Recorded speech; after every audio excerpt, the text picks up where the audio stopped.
3, 2, 1, action.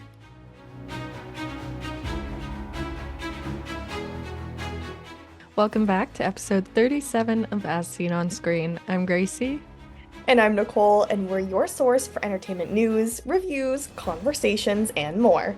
You can find us wherever you get your podcasts on Spotify or YouTube. Well, welcome back. Thank you so much for joining us for another episode of this show today. We're so glad you're here. We are here with a special episode of the show this week. We had a chance to sit down with Matthew Sauvé, Tommy James Murphy, and Andrew Ravindran to talk about the upcoming series Disrepair, which is going to be on Bell 5 TV1 on January 29th. So the logline of the show, from courtesy of Charisma Agency: Disrepair explores the raw and emotional journey of Jake Thomas, played by Matthew Sauvé, a man battling addiction and seeking redemption. After years of relapsing and recovery, Jake is finally sober and determined to rebuild his life by mending broken family relationships. The series delves deep into themes of love, loss, and the complex dynamics of addiction and recovery. We just want to first start off by saying thank you to both the Charisma Agency and the three wonderful people that we had a chance to speak to. We had such a great conversation. I am really proud of this conversation, honestly. I think it's such an important one to be having. The show is an important one to be out there in the world. So we really appreciated the chance to be able to have this conversation and to be sharing it with everyone here. Yeah, so without further ado, enjoy our conversation with these amazing men. Well, we wanted to start by just thanking you guys for giving us your time to speak with you today. Well, thank you. Thank you. And thank you for sharing this project. I think this is such an important piece of work, a project to have out, and it does such a good job at being raw and breaking stereotypes and stigmas around mental health and addiction. So thank you for sharing that with us and giving us the chance to speak with you about this. Thank you for saying that. It means the world. And I wanted to ask you to start off by saying that, how does this project, in your view, help to destigmatize addiction and mental health? When you came into this project and were working on it, how did you view that this did a good job at doing that? Okay, I'm going to start just because I'm the only one in recovery. So my character and me, that's our connection, is recovery. I struggled very much with relapse. I've been to CAMH like 4 times. The problem here is it's like when you relapse, you beat yourself up and then you go back to the drug and you feel like you failed. Then it's like, what's the point of doing it? But here's the thing: when you get into recovery, I've had long periods of recovery, and then I've had like the damage I've done to my family. It's a disease of deception. In order for it to survive, you have to lie to people. They have to think you're there when you're really there. And that does a number. Like, people are human. I didn't even hear, the first time I ever heard that addiction was a disease was at CAMH. And I'm like, sorry, like, what are you talking about? It's a disease. I'm the one who's doing this stuff to me. And that hit home. And the stigma is, people are scared to ask for help. Like, they're scared for a lot of reasons. And here's a weird reason: they're scared because they don't want to stop. Like, they're addicted. And they know if they ask for help, that means there's an end to that. So there's so many psychological things that are going on at once when you know, and I'll speak for myself, but I can safely speak for a lot of other addicts. A lot of us know we could probably die. We understand better than pharmacists how much we're putting in our body and how much danger is involved, but that's what addiction does. It's Russian roulette sometimes. And I think Bell Let's Talk Month is a beautiful thing, and I think there's strength in vulnerability, and like the oxygen mask theory, you gotta put it on to help other people. I have a daughter. First time I went to rehab, she was 8. I missed her birthday. You can imagine the psychological state I was in for that. But she's 21 now, and we have a beautiful relationship, and I was able to get healthy, and I thank CAMH for that. I thank my family. I thank my friends. A lot of love made me sober again, and self-love, and my belief in God as well. So sorry I'm talking too much. No. I mean, let me add.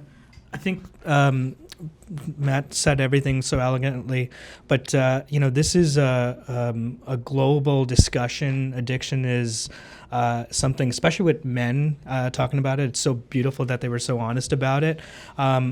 When I wanted to direct this, I was really adamant about not sensationalizing it. When you see addiction in film, it's often glorified and it looks so cinematic and it looks so cool, I guess what some would say. And I was like, this isn't something to be celebrated about, but this is something to be discussed. And I felt like that was so great. And obviously with Matt sharing his own history behind it, I felt like we need to tell something that's honest, truthful, and relatable as well. Yeah. Well, that was perfect. So I've been best friends with Matt for a very long time. And one thing when we were creating this project, we really wanted to tell the truth. Like what happens after addiction, right? Like what really happens to your family, your loved ones, everyone around you? Because a lot of times in media and other TV shows, they only show what's happening to the one person, not what the damage has been done outside of it. So Matt's been sharing his story with me we've been best friends for a very long time. 10 years at least. Yeah. Minimum, yeah. And he's always come to me. He has the strength to come to me when he's feeling down. He's not feeling 100%. Right? And when I was writing it, I was like, okay, we have to put that in there because more men need to be able to be like Matt, like share your feelings. Because like it's always, men have to be tough, not cry. And no, real men do cry, right? Real men do share their feelings, right? And it's a stigma what we need to break. So when we were creating this project, we all came together and we just elaborated on what it really takes to share, to be at peace. Yeah. Right? Because a lot of times people are walking around, they have a smile, but the biggest smile carries the biggest frowns. Oh, yeah. Mm-hmm. So basically, when we're coming together, let's tell a real story about brothers and their life dealing with it, helping their brother get out of it. Yeah. Oh, thank you for sharing that. Wow. And I love that you bring up the importance of having it in media and talking about it. So I'm wondering why was now the time to share this story? But also on the flip side of that, what role do you think the entertainment industry plays in how we break down these barriers and make it more honest? That is a great question because as you know, if you go on streaming sites, there's a lot of great shows. Dope Sick, Painkiller, and they focus on the actual addiction part or how people start their addiction. The thing that's different about Disrepair is he's picking me up. The opening scene is I'm leaving rehab. So what is the collateral damage now that I am sober? What am I going home to? And that's the difference. Mm-hmm. And I think what media could do is obviously we got raw with the show, but there's hope because I have two brothers and I have a great relationship with them now. I have a great relationship with my daughter, her mother, and we're divorced, but we were able to become friends. So that says a lot about when you get sober. I want people to know that it's not the end of the world because, I can't help but think that, the Matthew Perry Foundation and the family just did some interview on in the U.S. station there, and she said something that was so it just hit me like she nailed it. She said, "I just wish these addicts could just forgive themselves," and that's what brings people back. I find a lot of times to relapse. It's like, I can't do it. I'm a failure. And if you could just forgive yourself and know that it's okay to fall 7 times and get up 8. It's not a linear, sobriety's not linear.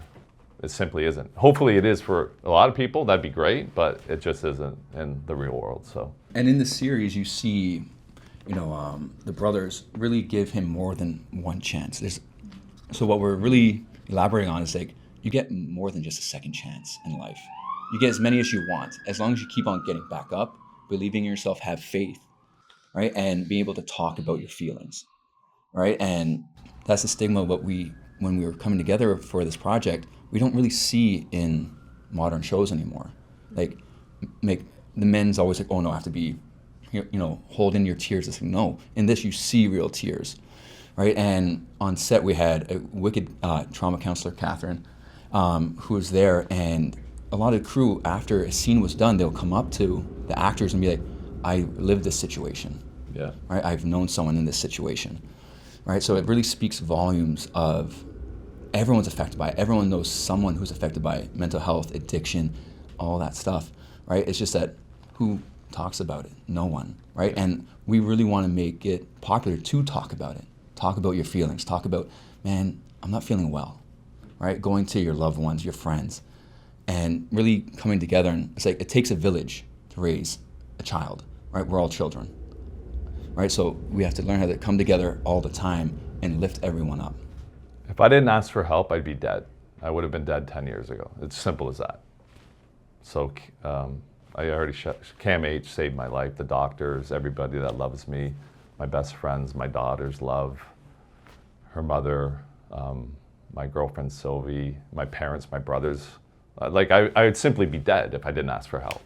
That's not even like speculation, that's fact. Yeah. And the show adds so much to, obviously, conversation around mental health, but you guys had to create this. So how did you take care of yourselves and your own mental health, care of each other on set? You mentioned Catherine, I know just now adds a part, but how did you do that on set? I mean, I think it was a really good thing that we had an on-set trauma counselor, which I hope a lot more films and TV do, because it's not just the actors, it's also the whole crew. You never know who can be affected by it, who can get traumatized by it. And obviously for actors, you have to go to these parts, which is, I mean, Matt really put it to so I think that helped a lot, just so we had somebody on set, just anytime there was discussion.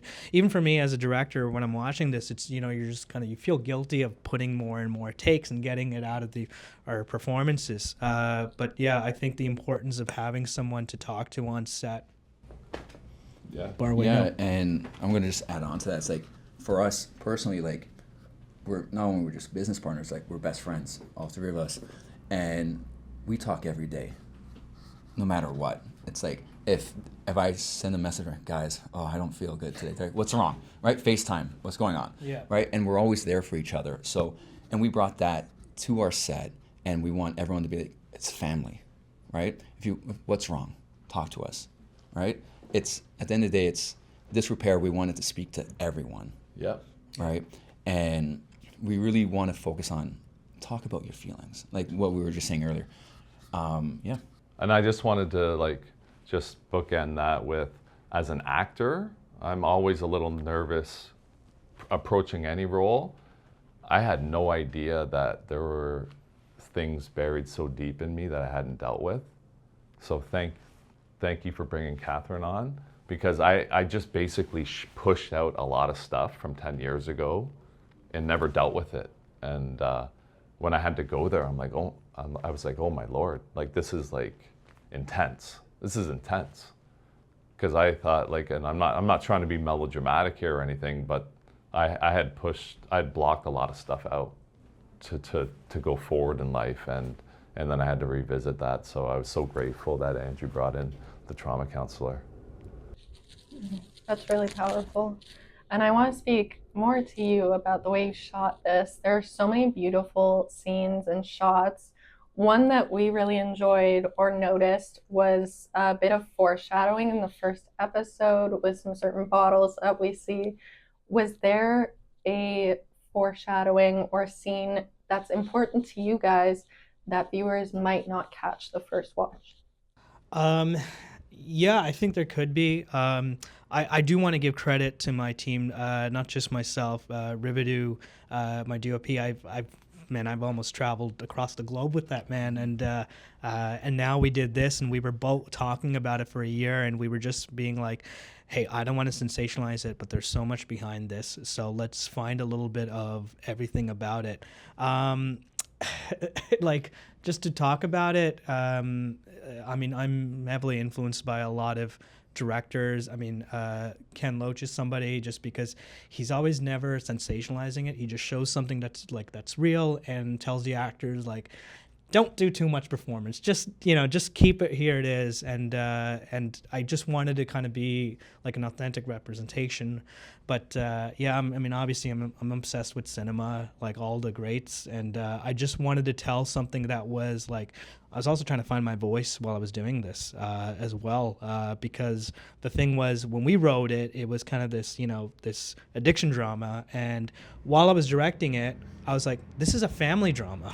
So it was actually, while I was directing halfway, I was telling Tommy, I'm like, I think we actually have a different story here, because like it's really just like, it's not just about this man's redemption arc, it's about everybody around it. And so that was one thing that I realized when I was directing it. I was like, this is completely something else. And I was like, oh, I can't sensationalize some of these scenes. I have to just shoot what I see, which was important as well. Yeah. I just want to say my favorite scene is watching John Reardon's character Greg ragdoll this guy. I'm sorry, I just had to. We love doing that. Yeah, yeah. We love doing that. Yeah, that was just, for me, that's touched my heart. Yeah. Like, it was beautiful. Yeah. Yeah. I'm sure you agree. Yeah. I'm super proud of these guys' performance, especially even the scene that we see from the poster. I made them do a lot of takes, and they were going through a lot. And I remember we had everybody there, and it was lighting that was not easy, because I think we lit it in the morning, so it's lit as dark. It's. Am I allowed to say how many takes? Yeah, and just so that 8 was takes. Yeah. The last Really? take, yeah. I thought we did it 3 times, and the script supervisor said, "So we do it, what, 2-3 times?" Yeah. It's like, did 8. Josh. Yeah, it was I did that it was 8 a times. 7-page scene. Yeah. This guy came over, was hugging me after. Yeah. No. It He was on my mark. Yeah. It was, it was beautifully well shot, beautifully well acted. It took a lot out of us, and I remembered after that, I'm like, okay, all right, that's my best scene I've ever done. I think after that 8 takes, I think you said moving on. No, I'm joking. Yeah. No. But Catherine was amazing, though. Like, whenever I had to go to those dark places, the trauma, she was just like right there. Like, are you okay? Checking in on me. It was. But I have to say, thank you for noticing the foreshadowing, because when I was writing it, I was like, yeah, thank you. Yeah. Right? Because like there's a lot of there, even for my character James, like there's certain things where some stuff's brought up and I just walk off. Mm-hmm. Right? And same with Jake and John Reardon's character Greg. Right? We see a lot of foreshadowing, which is next season. Yeah. Right? Yeah. So it's like, thank you for noticing that. Because Yeah. I was like, Andrew, is it captured? He's like, I captured it. Right? So it was very good. So there's a lot of foreshadowing, because like everyone who's we're coming for him, we have our own issues, but we're not addressing. Yeah.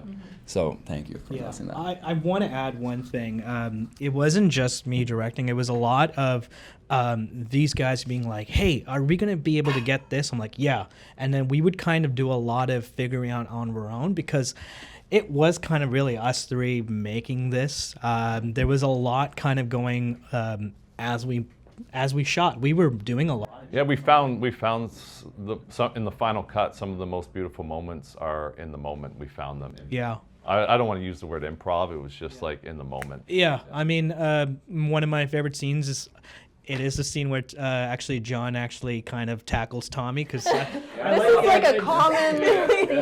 yeah, it's a good feeling, I guess. Yeah. But You're like, no, it wasn't. Let's go 7 more times for safety. Yeah. Yeah. Just to make I have that face everyone loves. There's Yeah. I guess. Yeah. But like the thing that I loved was that I was just like, I was thinking about the fact that like I have to find my story as I was directing it, but like technically he improvises a line, and then John does something where he breaks down crying. Wasn't on the script, and usually I guess I could have just cut it before, but I was just like. And then I remember Josh, my script soup, and Riv, my DOP, and Nadine, they were all looking at me like, and I was like, just keep the camera rolling. We'll just figure it out. And it was beautiful. And there was a lot of moments with you as well. I mean, all the bathroom stuff. It was really like, what was it? We had one scene direction, and then you just went to town, right? So I think it was just set up the cameras, and it was kind of whatever. Yeah. Whatever. Wherever I went. I don't know. Exactly. Yeah.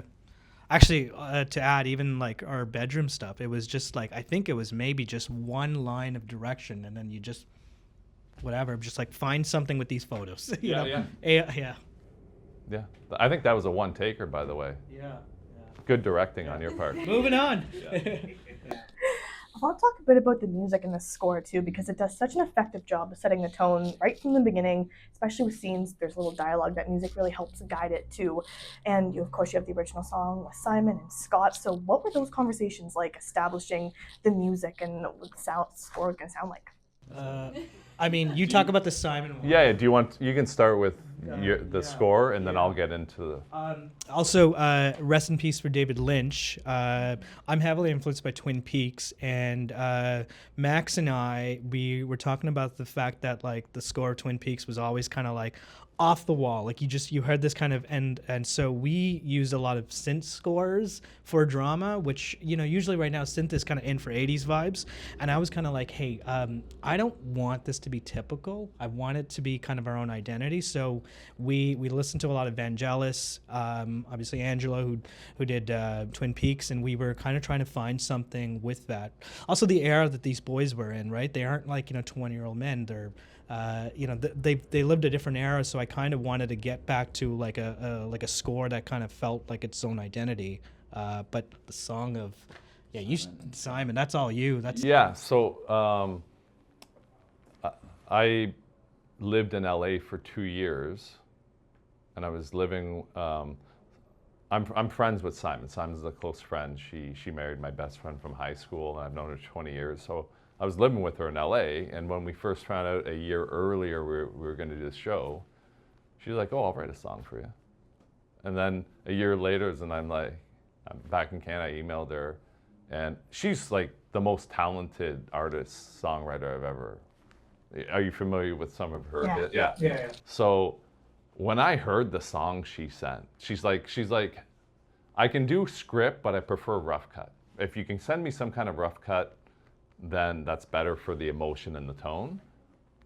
I honestly couldn't even believe that song, Disrepair, how good it was and how much it matched. And I guess she's friends with Scott Hellman. I personally don't know Scott Hellman. She's just so talented, and she has a beautiful voice too. She's a lyricist, but her voice is incredible. And Simon, if you ever see what I'm saying right now, I love you to death. Thank you so much for doing that. And like that song is one of the most beautiful ballads I've ever heard. And I just wish there was a way it was on the radio or something. Like it's just so good. And I saw her over Christmas, and she's like, it was a pleasure. Like, I thank you for letting me write a song. Like, she's so humble. Like, she's the most humble person I've ever met in my life, next to Tommy. But yeah, I'm so grateful. I'm just so grateful. It's interesting. Life's interesting, because I remember 20 years ago seeing her when she's charting. She used to be a singer charting on the Much Music Top 10. And who would ever have thought? Vince, my best friend from high school who moved to England, whoever thought that this person I'm watching on Much Music would marry my best friend from high school over the pond and then live in LA, and then I'd live with them for like almost 2 years, and then we I guess collaborated together. Like that's just like it's full just, circle. Yeah.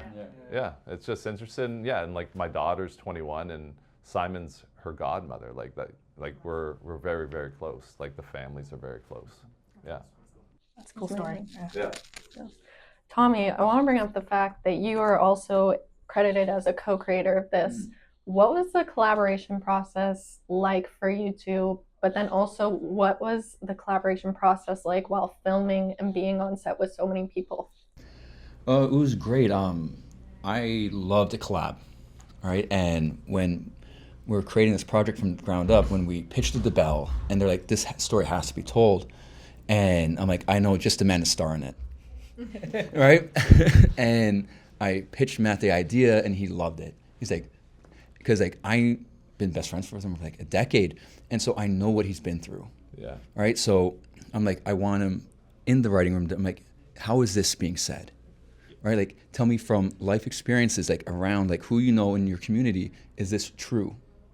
Yeah, AA meetings, like all the KMH stuff. I was there just to make sure the terminology and the because it's stuff that like I've never talked about until me and Matt started talking. Yeah. Right, about my own mental health or anything, and with Andrew as well, he'd always be there for me. Yeah. And just on set, people will come up to like, that's really real. Like, you know what happened in my story? Like, I'm like, oh wow. So when we're writing it, it's everyone's story, right? Everyone could relate to every scene throughout, right? Everyone's picked up a friend who was in need, right? Everyone's had arguments with brothers, like in the kitchen. Probably not getting ragdolled like I did, but someone has, all right? So I love to collab. Like, anyone on set, they'll come up to me and they're like, oh, that's a good idea. Like, how would you come up with it? I'm like, just watching real life. So, yeah. Yeah, and he captured it perfectly. Yeah, like it literally, this is real. Yeah. I've lived this narrative. It's a fictional narrative story, but it's like, it's real, and millions of people are gonna relate to it. Yeah. I personally, I don't think I've ever met anybody that has at least a cousin or somebody in their family that's been affected by alcoholism or addiction or the opioid crisis. Addiction is just, it's just everywhere. Like, I mean, yeah, it's an important, it needs to be told. Like, but I think this side of the story needs to be told because we understand what addiction is. We understand people get addicted to drugs, and then how do we help them? But what's the damage when they come out? Yeah, the damage they come out. And then that could lead them back into addiction when it's like, my brothers aren't talking to me, nobody trusts me, they think I'm gonna do this and that. So that's what we're trying to give hope to, that it is possible. It is possible to come back from that. I want to ask you guys something about that I saw on the walls of Jake's bedroom. There's affirmations on, I think it's the corkboard in his room, and there's one that says gym over fries, and then there's the work harder, fail. And I wanted to ask you, are there affirmations that you live by in your own life that you like to live by? Ooh, I'll let Matt go first. Yeah. The first thing that popped into my mind, and I have no idea why, was perseverance trumps talent. I don't know why that just popped in my head, so I'm going to say it. I don't have Sorry, I didn't put you on the spot. I'm sorry. Yeah, no. Mine is, you are enough, right? No matter what it is you want to do, you have a vision, God put it in your head, you could do it, right? And bring your loved ones with you along for the ride, right? Because they're the ones who support you, right? So you are enough, and keep on chasing your dreams. This is going to be really cheesy, but Boy Meets World. The professor says, I think it's do good or be good. And it was like, they were like saying like one should be excellent or as well, but it's just about being a good individual. And I kind of felt like it was a very universal thing of sometimes kindness can be too much of a charity, but just being good and just being like someone always being there. I always felt like that was like a really, I don't know why I'm thinking about Boy Meets World while we're talking about addiction, but it's that's it.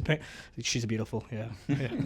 Yeah, one more too, just because like I'm in recovery is, and I was in Europe for a couple of summers too, where nobody knew me. I could have went into a bar and just pounded a bottle of wine. Nobody's saying nothing. Would I do this if my daughter was in front of me or people were watching?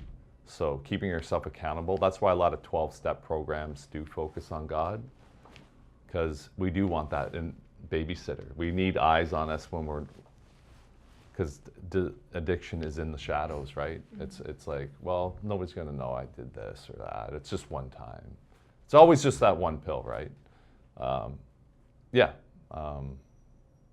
I just recently celebrated 20 years of quit smoking cigarettes, which is interesting because I didn't even plan on quitting smoking cigarettes. I just basically got really sick in December of 2004, and I just had this epiphany, like I'm either a smoker or I'm not, because I'm always like, oh, I'll just one on the weekend and this and that. If there's one thing I know about myself, I don't do anything in moderation. Nothing in moderation. Like, if I start going to the gym, you'll think I'm on steroids in like 7 months. I don't do anything in moderation, so. Or texting us. Oh yeah. I need to just abstain from, there's no one pill, there's no one cigarette, there's no one drink for me. And it took me a long time to like, just get that into my brain. Yeah. But that being said, like, I mean, everybody has their own journey. I'm not sitting here saying, I think it's tailored. I think sobriety is tailored to your life. And yeah, like, I don't want to sit here and say my way's the right way, but I know it's for me. I know it's for me. Yeah. Well, thank you so much for your Thank you time, so much. and Great congratulations questions. again on this Yeah. beautiful Yeah. series. Thank you for sharing all that with us. Yeah. Thank you so Thank much. you for watching Yeah. it too. Like, it just means the world to me and to us that you took the time to come out here in the freezing cold. Thank you. Yeah, absolutely. But did you guys like John pushing me around? We did. You know what? It is up there on our top favorite scenes. No, we too, I were think just maybe. I'm so saying sorry. before we got here, we were like, we really like the football scene too. Oh, that was Oh, cool, yeah. too. Yeah, that was the first time they all ever, Met. they never met John. Really? He Until just then. came That was in. our first scene together, yeah. That's what we That's a call good icebreaker. Yeah. lightning in a bottle, though, because John Reardon is just like salt of the earth, most Yeah. humble person I'll ever meet. As soon as he landed, we were like brothers for real, Yeah. and it was awesome. I felt like when you guys were playing football, I was like, man, I just want to throw the football with you. Yeah, yeah, yeah. I remember there. we had the whole crew. We just, they're getting along really well. Yeah. Yeah. You know? That's awesome. That's funny. Yeah. Thank you so, All right, so thank much. you I guys so much. appreciate Thank you it. so much. Thank you again to Matthew, Tommy, and Andrew. We had such a great time chatting with them and hearing their perspectives on this project. And thank you to the Charisma Agency for letting us come and interview them. It was such an amazing time, and I think we both really enjoyed it. Yes, their insight into their work and just hearing Matthew talk about his personal experiences. I want to give him a big thank you specifically for sharing so much about his personal experiences with addiction and recovery. It was really special to be in that room and hearing that. Honestly, with like the first question, I really had to pull it together because I almost started crying, and that's just how powerful I thought his words were. So, and thank you obviously to Tommy and Andrew too as well, have wonderful insight into this project and these themes as well. So just a big thank you again to everyone involved in helping us put that conversation together. And we hope you enjoyed listening and maybe learned a few things as well. And just another reminder that Disrepair will be available to watch on Bell 5 TV1 on January 29th. Well, that is all we have for this episode. Thank you again for tuning in and listening. I'm Gracie. And I'm Nicole, and you can find us wherever you get your podcasts on Spotify and YouTube. We'll see you next time. Bye. Bye.